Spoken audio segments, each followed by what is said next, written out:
लीजिए सुनिए आचार्य चतुर्सेन शास्त्री की लिखी कहानी बड़नक की, मेरी यानी समीर गोस्वामी की आवाज में। प्राचीन वैश्याओं का जीवन आधुनिक वैश्य जीवन से सर्वथा भिन्न था। उस जीवन में वैश्याएं अपने ग्राहकों की आत्मिक, शारीरिक एवं पारिवारिक सुख की सभी चेष्टाओं में सक्रिय थीं। स्वार्थांधता की दुष्ट प्रकृति से वे दूर थीं। उनकी सत्प्रवृत्तियां अपने प्रेमियों के लिए उन्मुख रहती थीं। बड़नक की एक ऐसा ही चरित्र है। ये कहानी 1928 में लिखी गई थी और इसके प्रकाशित होने पर लेखक के पास जिज्ञासु पत्रों का तांता लग गया था। अजमेर तो बहुतों ने देखा होगा। उसके जैसी उबड़ खाबड़ गंदी गलियां और सड़कें और किस शहर को नसीब हैं। वैसे मैले तौंदल थलथल हलवाई मिट्टी के रंग की धोती कमर में बांधे, लोहे के थालों में तेल और गुड़ की मिठाइयां, भुंजे सेव लिए किस तरह चुंधी आंखों से ग्राहक के ऊपर शुभ दृष्टि डालते हैं, इसे बताकर कैसे कहा जाए। अजी वैसी कुंजड़ने धरती के छोर पर कहीं मिल जाएं तो नाम। मदार गेट के शैतान की आंत की तरह ऊंची नीची और रेखा गणित की तमाम शक्लों की मुरक्कब गली को पार करते ही फिर कुंजड़न ही कुंजड़न है। सभी नमूनों को देख लीजिए। नवेलियां महीन झिलमिल घूंघट से और प्रौढ़ाएं कटाक्ष की खुली दुधारी तलवार से एवं वृद्धाएं अधनंगे सिर हाथ भर लंबी जुबान से जिस खुशी से सौदा पटाती हैं और उनके मर्दुए जिस संतोष से इस सौदे को नयन भर कर देखते हुए मीठी तमाकू का दम पर दम चुपचाप लगाया करते हैं, इसे जिसने ना देखा उसकी आंखें चाहे जैसे बढ़िया चश्मे से ढकी रहें, व्यर्थ हैं। इन कुंजड़ों की उर्दू मारवाड़ी मिश्रित तीखी मीठी बोली, ठठोली, कलेजे के आर पार जाने वाले व्यंग बाण झेलने की अपेक्षा लोग 4 पैसे झाड़ देने में जो स्वाद पाते हैं, उसे अजमेर के भागवान ही जान सकते हैं। इतना होने पर भी आज अजमेर में कुछ तत्व नहीं है। सेठों के नए नए बंगलों ने शून्य पहाड़ी टेकरियों को एक शोभा जरूर प्रदान की है। चीफ कमिश्नर साहिब का फरफराता झंडा जब अभागे आना सागर के हिलोरे मारते जल में प्रतिबिंबित होता है और स्वच्छ खालिस संगमरमर की बनी शाहजहां की विधवा बारादरी पर खड़े होकर जब 2-4 भद्रजन उसे निहारते हैं, तो समझिए अजमेर में सब कुछ है। गलियां गंदी हैं तो हुआ करें, महल मकानात हवेलियां किस शान से बनी हैं। दुख तो यही है कि उसमें रहने वाला आज नहीं है। अजमेर में नर हैं, नारी हैं, बाजार हैं, गलियां हैं, मोहल्ले हैं, पर नहीं है प्राण। वो प्राण जिसके लिए अजमेर से महामायावी अंग्रेजों ने विवाह किया था। अजमेर मुर्दा है, वो राजपूताना की एक महानगरी का शमशान है। पर सदा ही ऐसा न था। एक समय था जबकि अजमेर में ढड्ढा परिवार ओज पर था।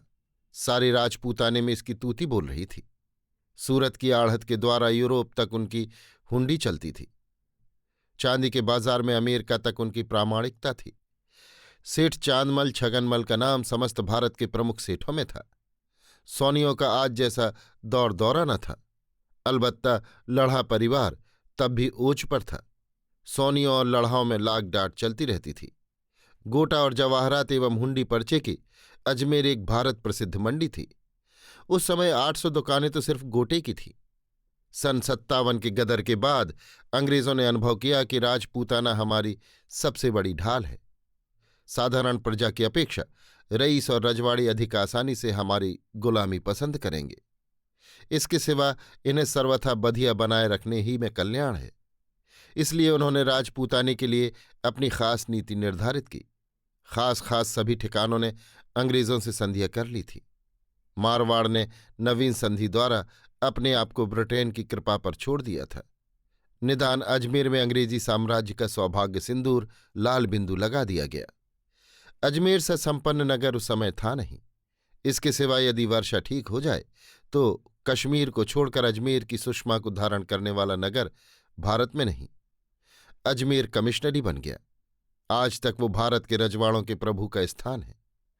छोटी छोटी शक्तियां जिनका संबंध राठौर से अधिक है, अजमेर के चारों तरफ छाई हुई हैं। इसके सिवा मेवाड़ का प्रतापी नाम उस समय तक सर्वथा निस्तेज न हुआ था। मेवाड़ का मानो अजमेर सिंह द्वार है। उधर गुजरात का फाटक भी यहां से ही खुलता है।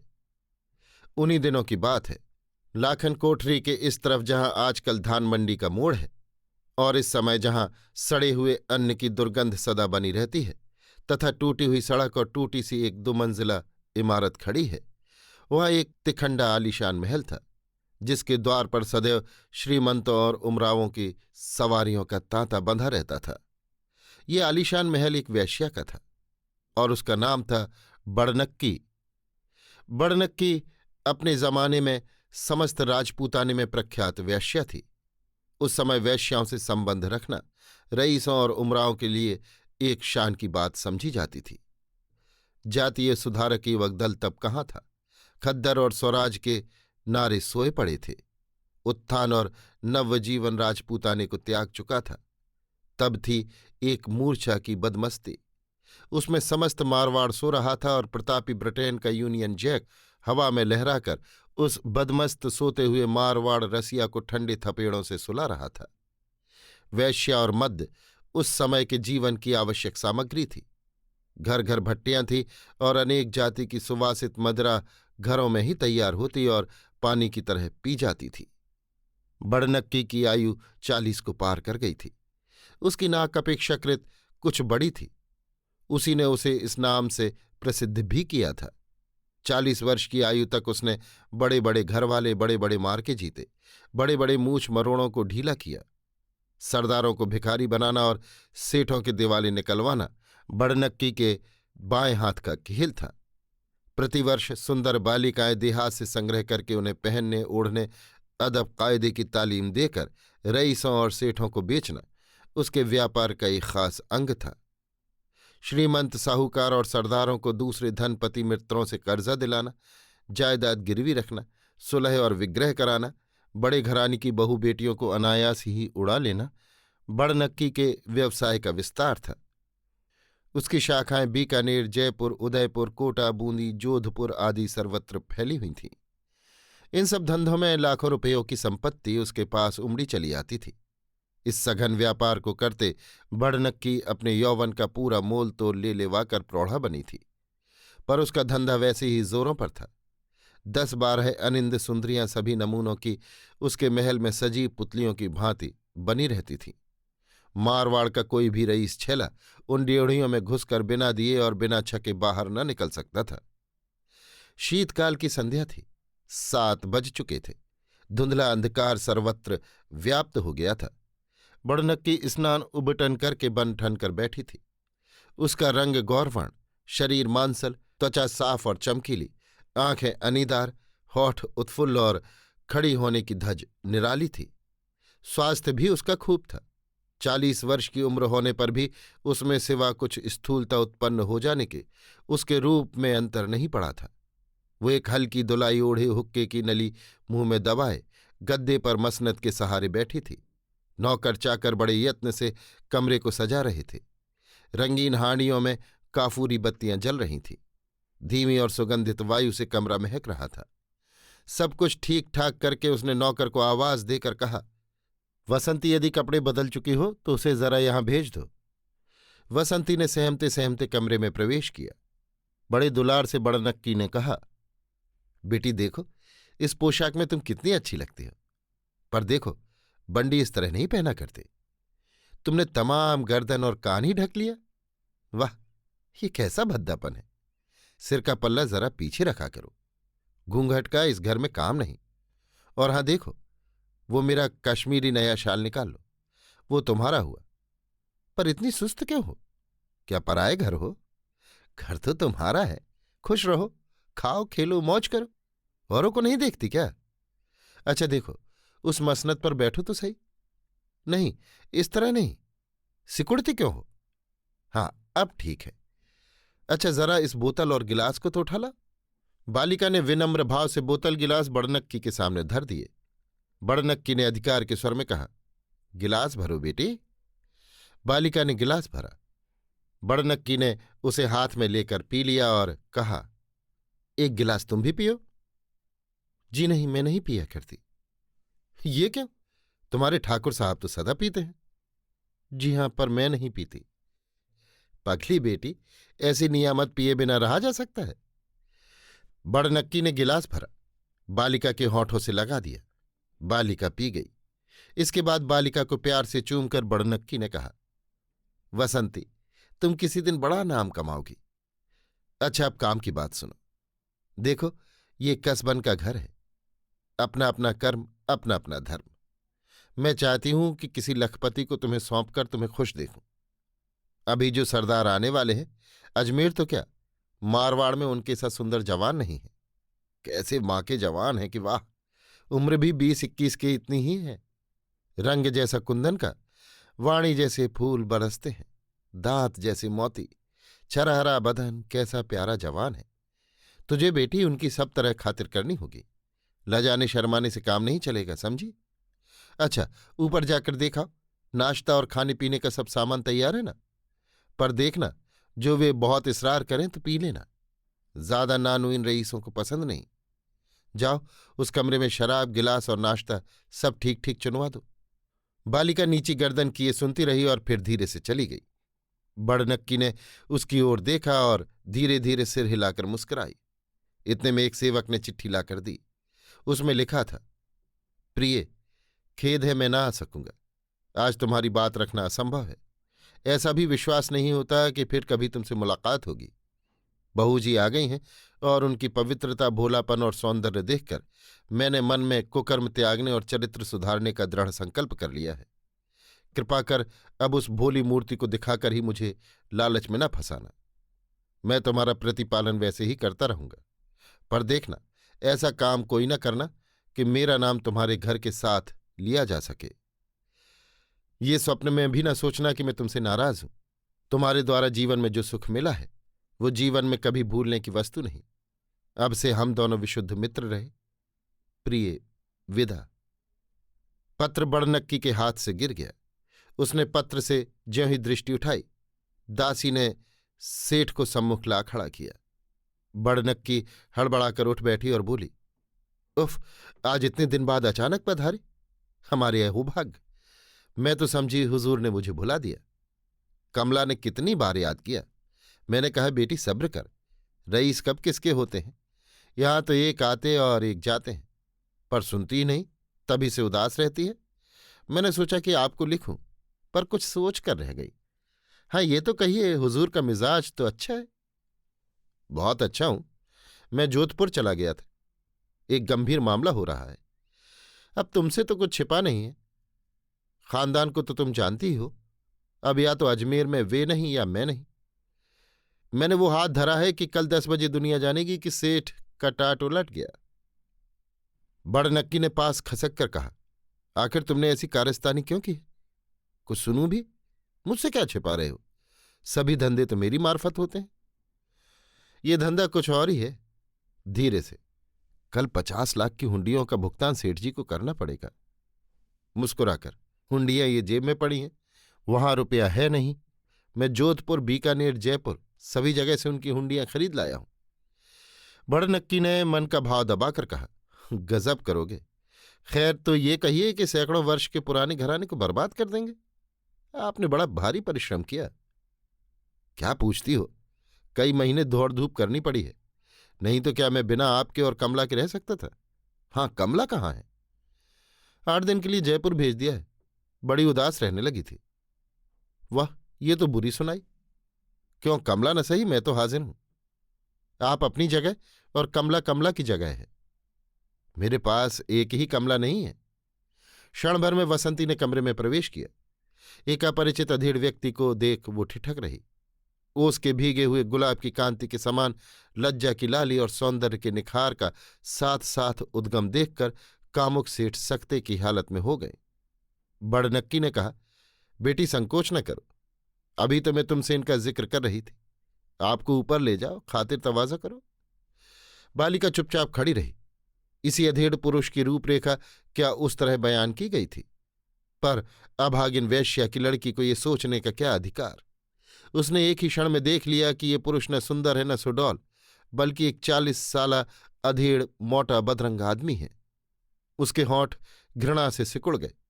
सेठ जी ने उस सौंदर्य मूर्ति को पाकर मानो आसमान छुआ। वे बड़े चाव से उठे और उसका हाथ पकड़ ऊपर ले चले। बालिका मंत्रबद्ध की तरह चुपचाप चल दी। अंधेरी रात में सिर्फ तारों की परछाई थी। उसमें काले वस्त्र से शरीर को ढके एक व्यक्ति टेढ़ी मेढ़ी गलियों को पार करता तेजी से जा रहा था। एक विशाल अट्टालिका पर जाकर उसने ऊँघते हुए द्वारपाल का कंधा पकड़कर हिलाकर कहा, सुनो, जरा देखो, सेठ जी सोते हैं या जाग रहे हैं? सोते हों तो भी उन्हें जगा दो, काम बहुत जरूरी है। द्वारपाल ने हड़बड़ाकर सावधान होकर कहा, पर तुम कौन हो? आगंतुक ने मुख पर का आवरण उतार डाला। टिमटिमाते दीपक के धुंधले प्रकाश में द्वारपाल ने देखा। वो अचकचा गया और शीघ्र ही भीतर ड्योढ़ियों में चला गया। सेठ जी की उम्र 60 को पार कर गई थी। वे घबरा कर बोले, बड़नक्की, तुम इस वक्त? दिल न माना सेठ जी, बुढ़ापे में दिल ज्यादा बेकाबू हो जाता है। हंसी रहने दो, खैर तो है। खैर होती ही तो इस वक्त मुझे आना पड़ता। बात क्या है सो तो कहो। घर में रुपया कितना है? तुम्हें कितना चाहिए? 50 लाख नकद। 50 लाख और इस वक्त? पागल हो गई हो क्या? बिना पागल हुए घर से निकल सकती थी? आखिर मामला तो बताओ क्या है। कह दिया ना रुपए की जरूरत है। घर में कितना होगा? 2-3 लाख। कल कुछ देना है? कुछ नहीं। बड़नक्की क्षण भर खड़ी रही। उसने एकाएक सेठ जी का हाथ पकड़ लिया और कहा, मेरे साथ अभी आदमी भेज दीजिए, जो कुछ भी होगा भेज दूंगी। आपको कल 50 लाख की हुंडी भुगतान करनी पड़ेगी। तैयार रहिए, सर्वनाश की दुश्मनों ने पूरी तैयारी कर ली है। इतना कहकर बड़नक्की ने कान में कुछ कहा। सेठ जी ने एक भेद भरी दृष्टि से वैश्या को देखा। उन्होंने बड़े जोर से उसका हाथ दबाकर कहा, बड़नक्की, तुम्हारा एहसान अब इस बुढ़ापे में नहीं उतार सकता। जाओ, उस जन्म में उतारूंगा। तुम आराम करो, मैं सब भुगत लूंगा। तुम्हें रुपए के लिए तकलीफ करने की जरूरत नहीं। सेठ जी ने एक नौकर को पुकारकर बड़नक्की को उसके मकान तक छोड़ आने का आदेश किया। बड़नक्की विशेष आग्रह न कर एक दृष्टि सेठ के वृद्ध किंतु स्निग्ध नेत्रों में फेंक कर चल दी। अभी साहब सोते हैं, मुलाकात नहीं होगी। मगर मेरा काम जरूरी है, मुझे जगाने का हुक्म नहीं। मैं बिना मिले जा नहीं सकता। गुस्से से लाल मुंह किए चीफ कमिश्नर साहब ने बरांडे में आकर गुर्रा कर कहा, वेल बेरा, क्या गुल है? हुजूर सेठ साहब। ओह राय बहादुर, आप इस वक्त कैसे? हुजूर बहुत जरूरत होने पर आया हूं। क्या बात है? भीतर चलिए तो कहूं। भीतर आकर सेठ जी ने पगड़ी साहब के पैरों पर धर दी और सारा मामला सुनाकर कहा, कल भुगतान करना या मरना, एक काम मुझे करना होगा। सिर्फ 3 दिन के लिए 10 लाख रुपया सरकारी खजाने से मिलना चाहिए। साहब ने गंभीर होकर कहा, मगर ये तो कानून नहीं है। साहब, मैं कानून नहीं जानता। सरकार के लिए हम जान देने के लिए तैयार हैं। क्या सरकार हमारी इतनी मदद भी न करेगी? साहब ने पुर्जा लिख दिया। अंग्रेजी अमलदारी के प्रारंभिक दिन थे। कानून आवश्यकता अनुसार काम में आता था। रातों रात सेठ जी के घर में रुपया पहुंच गया। रातों रात कोठे में भर दिया गया। रातों रात दीवार चुन दी गई और सफेदी कर दी गई। 10 बज गए थे। सेठ जी गंभीर मुद्रा में गद्दी पर बैठे थे। मुनीम गुमाश्ते अपने अपने धंधे में लगे थे। सेठ अपना भारी शरीर गाड़ी से उतारकर मुस्कुराते हुए भीतर चले आए। सेठ जी ने हंसकर आदरपूर्वक उन्हें बैठाया, कुशल पूछी और आने का कारण पूछा। सेठ जी ने जरा हंसकर कहा, सेठ साहब, आप पर थोड़ी सी हुंडियां हैं, इन्हें साकार दें। रुपए की इस वक्त जरूरत आ पड़ी है। सेठ जी से संकेत पाकर मुनीम जी ने हुंडियां लेने को हाथ बढ़ाया। हुंडियां देखते ही मुनीम जी का मुंह पीला पड़ गया। सेठ जी ने कहा, क्या बात है मुनीम जी? रुपया नकद घर में है नहीं, हुंडियों की रकम बहुत है, मुनीम जी ने धीरे से कहा। सेठ जी ने जरा उच्च स्वर में कहा, तो क्या अर्ज है? सेठ साहब कोई गैर थोड़े ही हैं। 2-4 दिन आगे पीछे रुपये भेज देना। सेठ साहब, आज रुपया मिल जाता तो ठीक था। आज रुपये की जरूरत है, वरना वैसे तो कोई बात न थी। आप जानते हैं, रुपया नकद रोककर हमेशा रखा नहीं जाता। हाँ, 2-4 दिन में मिल जाएगा। ये तो व्यवहार की बात है। व्यवहार की बात तो ये है कि हुंडी फौरन सकार दी जाए। पर हमारा आपका वैसे भी तो एक मामला है। ये तो ठीक है, पर रुपया तो आज ही चाहिए। आज रुपया नहीं दिया जा सकता। रुपया आज ही मिलना चाहिए। आज रुपया नहीं मिलेगा, तब हुंडियां नहीं सकारी जाएंगी। क्यों नहीं? तब रुपया अभी दीजिए। अभी? जी हां, अभी। 2-4 दिन भी न ठहरेंगे? 2-4 मिनट भी नहीं। सेठ जी हंस दिए। मुनीम जी का मुंह फीका हो रहा था। वे थर थर कांप रहे थे। सेठ जी की हंसी का रहस्य नहीं समझे, मुंह ताकने लगे। सेठ जी ने कहा, मुनीम जी बेलदारों को तो बुलाओ। बेलदारों के आने पर सेठ जी ने हुक्म दिया, इस दीवार को तोड़ तो दो। दीवार पर घन पड़ने लगे। ईंटों के गिरते ही छनाछन रुपयों का ढेर आ पड़ा। लोग हैरान थे। सेठ जी ने गरज कर कहा, मुनीम जी कह दो इस कंगले से अपने हाथ से रुपया गिनकर ले जाए। आगंतुक सेठ धरती में गड़ गए। वे हुंडियां वहीं छोड़कर चुपचाप चल दिए। उसी रात्रि को बड़नक्की के पास उसके सच्चे प्रेम का उपयुक्त उपहार भेज दिया गया। हीरे के उस हार को जो सेठ जी ने उपहार भेजा था, बड़नक्की पहनकर कद्दे आदम आईने में अपने ढलते यौवन को निहारकर सेठ जी की कुछ मधुर स्मृतियों में लीन हो रही थी। एक दूसरे बड़े रईस की उसके यहां आज आमद थी। वो सज धज कर बैठी थी। दासी सफाई कर रही थी। करीने से सामान सजाया जा रहा था। एक व्यक्ति धीरे धीरे चुपचाप ऊपर चढ़ गया। बड़नक्की को अपने ध्यान में कुछ सुध न रही। जब उसने एकाएक गर्दन उठाकर उसके भयानक मुख को देखा तो वो सहम गई। आगंतुक ने कहा, बी साहबा घबराओ नहीं, उम्मीद है मुझे पहचान गई होगी। नजफ खां पठान हूं। यहां के अमीरों से मैं खिदमत ले चुका हूं, अब उन्हें सताना नहीं चाहता। अब मैं आपकी खिदमत में आया हूं। 10,000 रुपयों की सख्त जरूरत है। कल रात को 8 बजे लुंगिया मसाणा वाले पीपल के नीचे दक्षिण की तरफ गड़ा हुआ मिले, वरना खैर न होगी।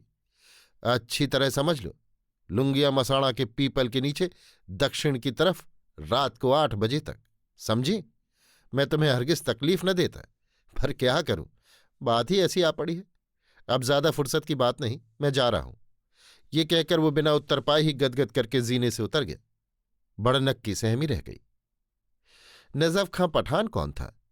वास्तव में ये कोई न जानता था, पर उसकी धाक बड़ी थी। छोटे बड़े सभी अमीर उसका लोहा मानते थे। वो बहुत डाके वगैरह न डालता था और न चोरी करता था। जब उसे जरूरत पड़ती वो किसी अमीर से कहता, देखो जी 10 या 5,000 रुपये उस दरख्त के नीचे गाड़ आना, अमुक समय तक। यदि वहां रुपए न हुए तो याद रखो, जहन्नुम रसीद कर दिए जाओगे। अगर ठीक समय पर वहां रुपया गड़ा मिल गया तो ठीक, वरना अगले ही दिन वो रईस सचमुच जहन्नुम रसीद कर दिया जाता था। या तो उसका कहीं पता ही न लगता था, या पलंग पर सिर धड़ से अलग, या कहीं जंगल में कुचली खोपड़ी, फटा सीना, कटा पेट कुत्ते और कौओं के जमघट में पड़ा मिलता। ये नक्शे देखकर लोग नजफ खां पठान की ताकत को समझ गए थे, और जब हुक्म होता, जितने रुपयों के लिए होता, जिस दरख्त या मुकाम का पता होता, रुपया वहां गड़ा हुआ तैयार मिलता। इस तरह नजफ खां मुद्दतों अमीरों के रुपयों पर आनंद करता रहा। उसे पकड़ने में कोई समर्थ न था। पुलिस सिर फोड़कर मर गई। सिपाहियों और इंस्पेक्टरों की तो बात ही क्या, पुलिस सुपरिंटेंडेंट तक उससे पिट चुके थे और बंदूक तथा घोड़ा छिनवा चुके थे। बड़नक्की गाल पर हाथ धरे बड़ी देर तक इस मामले पर विचार करती रही। अंत में उसने निश्चय किया कि पुलिस सुपरिंटेंडेंट से इस घटना की इत्तला करनी चाहिए। भला वेश्या का माल एक डाकू गुंडा इस तरह हजम कर जाए जैसे कि बानियों का खाता है। दुनिया को हम लूटती हैं और ये हमें लूटने चल पड़ा, ये कदापि न हो सकेगा। ये इरादा पक्का करके जैसे तैसे बड़नक्की ने रात काटी। सुबह वो मुलाकात की पोशाक पहन गाड़ी मंगा साहब के बंगले को रवाना हो गई। डिप्टी सुपरिंटेंडेंट भी उसके चेले थे। जूतियां सीधी कर चुके थे।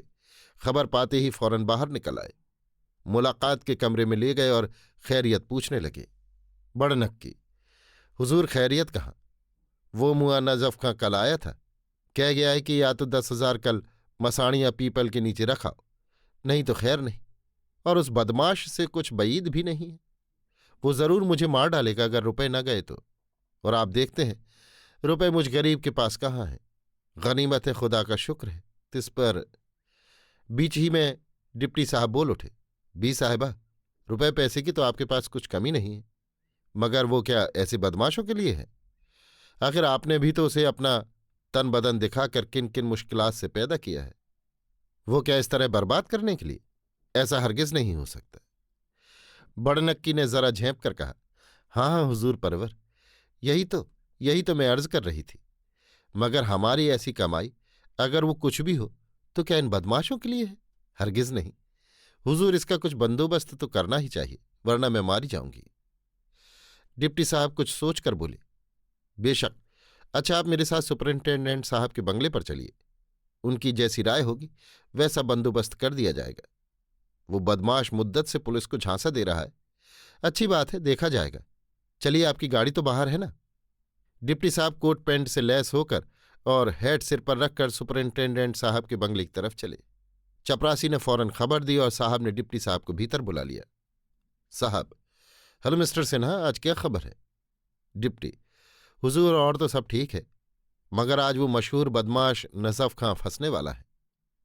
साहब: अच्छा अच्छा, वो कैसे फंसाया जाएगा? क्या तरकीब सोची है आपने? डिप्टी साहब ने बड़नक्की का सब किस्सा सुनाकर कहा। हुजूर, वो वेश्या भी गाड़ी में है, उसके मुंह से सब दास्तान सुन लीजिए। साहब: हाँ, अच्छा, उसे बुला। बड़नक्की ने भीतर प्रवेश करके साहब को फर्शी सलाम झुकाया। साहब नीचे से ऊपर तक देखकर: तुम्हारा ही नाम बड़नक्की है? बड़नक्की: हुजूर, गरीब परवर, इसी नाचीज को बड़नक्की कहते हैं। क्या तुम्हारे यहां वो बदमाश डाकू कल आया था? जी हाँ हुजूर। क्या मांगता था?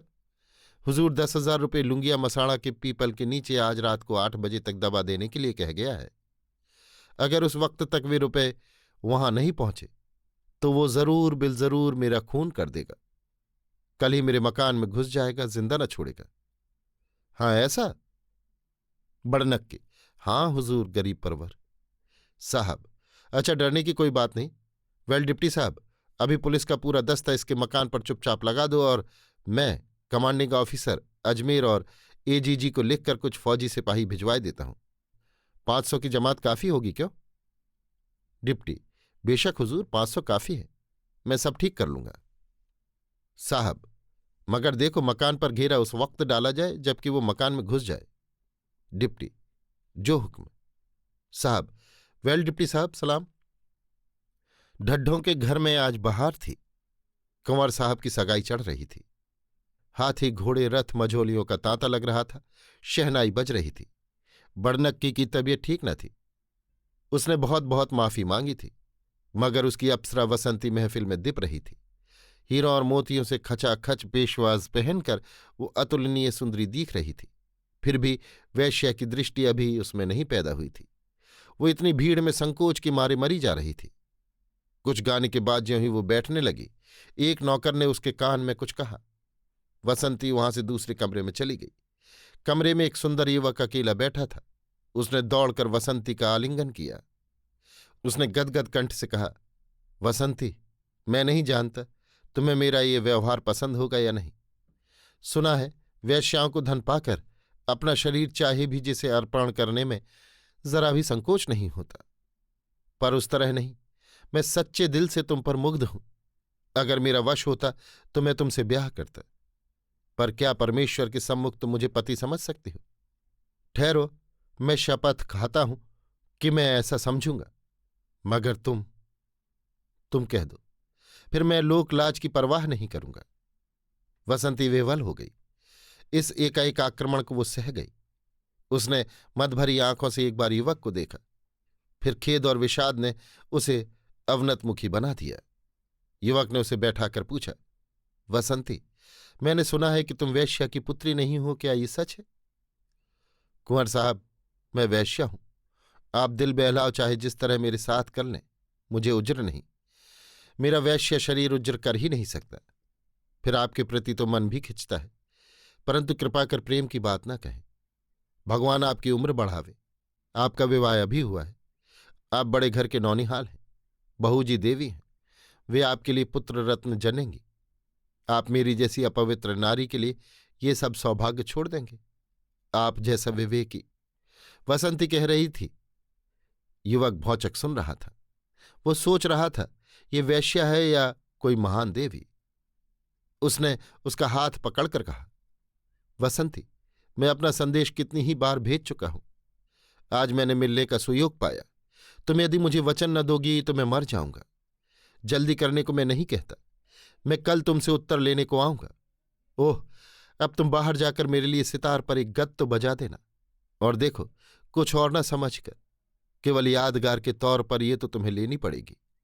ये कहकर युवक ने 4 मोहरें उसके हाथ पर धर दी और बिना उत्तर की प्रतीक्षा किए ही बाहर निकल गया। वसंती अपने छोटे से एकांत कमरे में बैठी उस कोमल सुंदर युवक का चिंतन कर रही थी। कैसी सुंदर दंत पंक्ति, कैसा गौरवर्ण, कैसी स्वच्छ आंखें। हे परमेश्वर, इस पापी जीवन में ये रस देना भी तेरा काम है। क्या सचमुच वे आएंगे? उनकी विवाहिता पत्नी क्या उन्हें आने देगी? हाय री अधम नारी जाति! क्या मैं पत्नी शब्द की अधिकारिणी बन सकती हूं? परंतु जाति, लोकमत और धर्म बंधन की अटूट दीवारें कैसे सामने खड़ी हैं। खैर, जाने दो। मैं अधम वैश्या होकर भी यदि समाज के सामने ना सही, परमेश्वर के सामने उनकी पत्नी हो सकूं, वे मुझे प्यार कर सकें, अपना सकें, कभी न त्यागें, तो बहुत है, मेरे लिए बहुत है।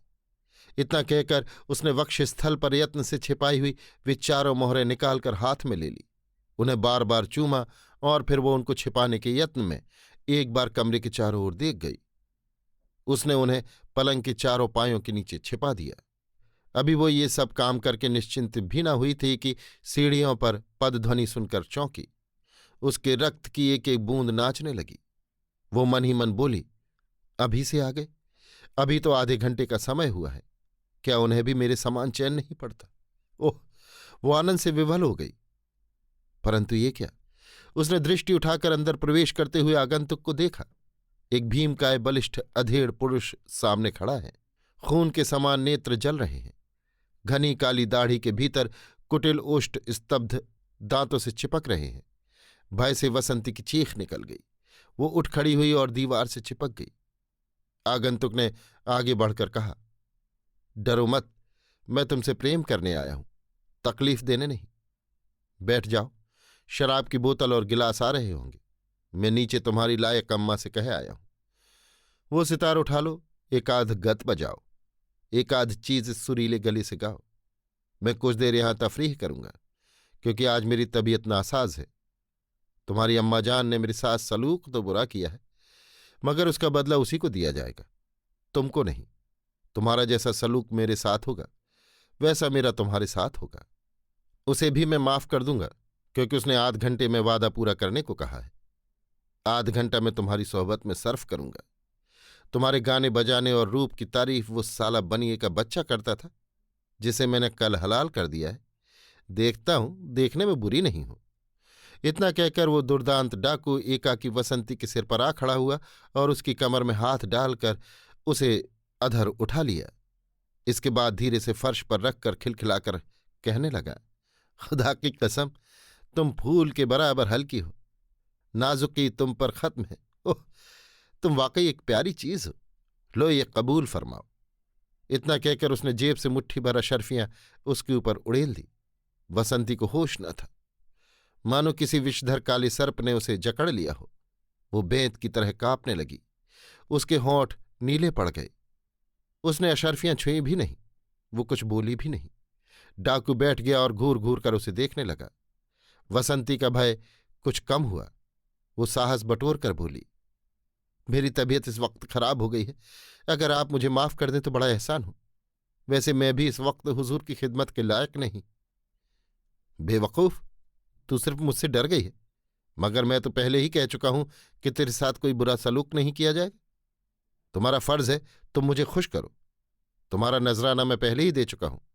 तुम रंडी हो या और कुछ, समझ लो मैं ज्यादा लल्लो चप्पू नहीं पसंद करता। या तो गाओ, वरना मैं तुम्हारे टुकड़े कर दूंगा। ये कहकर उसने तलवार म्यान से खींच ली। वसंती पीली पड़ गई।